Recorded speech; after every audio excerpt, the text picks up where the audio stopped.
भगवान श्री कृष्ण के मुख्य पटरानियों के नाम रुक्मणी, जामवंती, सत्यभामा, कालिंदी, मित्रविंदा, सत्या, भद्रा, लक्ष्मणा।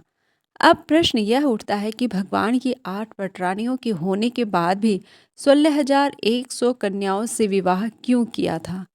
श्रीमद् भागवत के अनुसार भौमासुर नाम का एक राक्षस था जो 16,100 कन्याओं को बंदी बनाकर रखा था।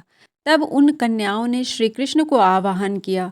जब श्री कृष्ण आए और 16,100 कन्याओं को उस राक्षस से छुड़ाया, तब श्री कृष्ण ने कहा, अब तुम सब अपने घर चले जाओ।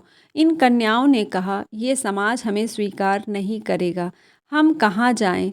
सभी कन्याओं ने भगवान से विनती करने लगी कि हमने सुना है कि आप सब पर कृपा करते हैं, तो हम सब पर भी कृपा कीजिए और हम सबको भी स्वीकार कीजिए। श्री कृष्ण सभी को स्वीकार कर लिया क्योंकि वे असहाय थी। भगवान उन्हें अपनी पत्नी बनाया ताकि समाज उन पर उंगली ना उठा सके। उन्हें आश्रय दिया, सभी के लिए एक एक महल बनवाए और सभी के साथ अपना अलग अलग स्वरूप बनाकर रहने लगे। जितनी रानियां उतना स्वरूप। यह बात जब नारद जी को पता चला कि भगवान श्री कृष्ण 16,100 कन्याओं के साथ विवाह कर लिए हैं, तो उन्हें जानने की इच्छा हुई कि प्रभु एक साथ सभी रानियों के साथ कैसे रहते होंगे। तो उन्होंने एक दिन द्वारका में प्रवेश किया।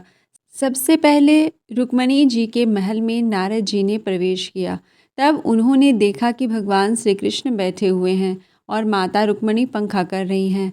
नारद जी को आते हुए देख भगवान उठकर खड़े हो गए और उन्हें बड़ा आदर सत्कार किया। ये सब देखकर नारद जी बड़े खुश हुए। इसके बाद नारद जी वहाँ से विदा हुए। तब वे दूसरे महल में गए। वहाँ उन्होंने देखा कि श्री कृष्ण पहले से ही उस महल में दूसरी पत्नी के साथ विराजमान हैं। तब नारद जी ने कहा, प्रभु आप मुझसे पहले यहाँ कैसे आ गए।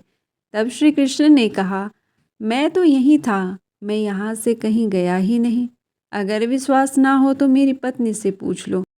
इस बात पर नारद जी को बड़ा आश्चर्य हुआ कि भगवान वहाँ भी थे और यहाँ भी हैं।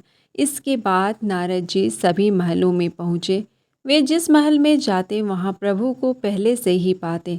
भगवान हर महल में अलग अलग कार्य कर रहे होते। कहीं बच्चों के साथ खेल रहे होते, कहीं स्नान कर रहे होते, कहीं भोजन कर रहे होते और कहीं सो रहे होते, कहीं घुड़सवारी कर रहे होते, कहीं शास्त्र विद्या सिखा रहे होते। तब नारद जी को ज्ञात हुआ कि उनके मन में जो प्रश्न उठ रहे थे वह व्यर्थ था। जब भगवान श्री कृष्ण कण कण में समाये हुए हैं तो हर महल में होना कोई आश्चर्य की बात नहीं है। नारद जी जितनी भी महलों में गए उनका आदर सत्कार बहुत हुआ। इससे नारद जी बड़े प्रसन्न हुए और उन्होंने देखा कि भगवान श्री कृष्ण 16,108 रानियों के साथ कैसे रहते हैं। यह सब देखकर नारद जी को बड़ा आनंद आया।